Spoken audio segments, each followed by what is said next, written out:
بسم الله الرحمن الرحيم. إنا أرسلنا نوحا إلى قومه أن أنذر قومك من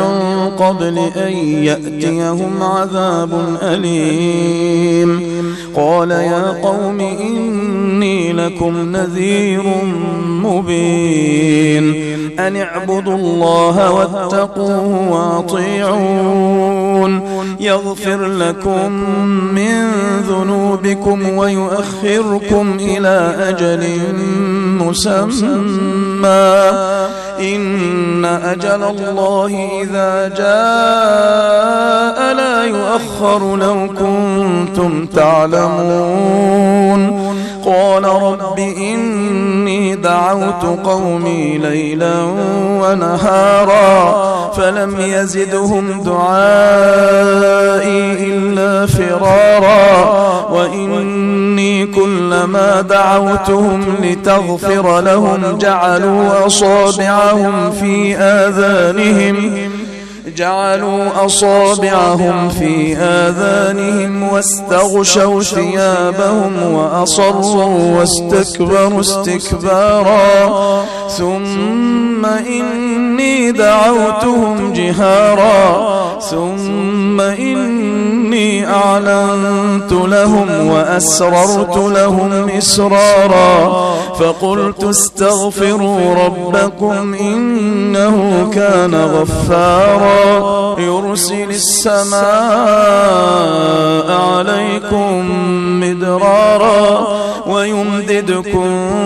بأموال وبنين ويجعل لكم جنات ويجعل لكم أنهارا ما لكم لا ترجون لله وقارا وقد خلقكم أطوارا ألم تروا كيف خلق الله 7 سماوات طباقا وجعل القمر فيهن نورا وجعل الشمس سراجا والله أنبتكم من الأرض نباتا ثم يعيدكم فيها ويخرجكم إخراجا والله جعل لكم الأرض بساطا لتسلكوا منها سبلا فجاجا قال نوح رب إنهم عصوني واتبعوا من لم يزده ماله وولده إلا خسارا ومكروا مكرا كبارا وقالوا لا تذرن آلهتكم ولا تذرن ودا ولا سواعا ولا يغوث ويعوق ونسرا وقد أضلوا كثيرا ولا تزد الظالمين إلا ضلالا مما خطيئاتهم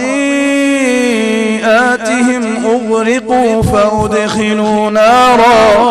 فلم يجدوا لهم من دون الله أنصارا وقال نوح رب لا تذر على الأرض من الكافرين ديارا إنك إن تذرهم يضلوا عبادك ولا يلدوا إلا فاجرا كفارا رب اغفر لي ولوالدي ولمن دخل بيتي مؤمنا وللمؤمنين والمؤمنات ولا تزد الظالمين إلا تبارا.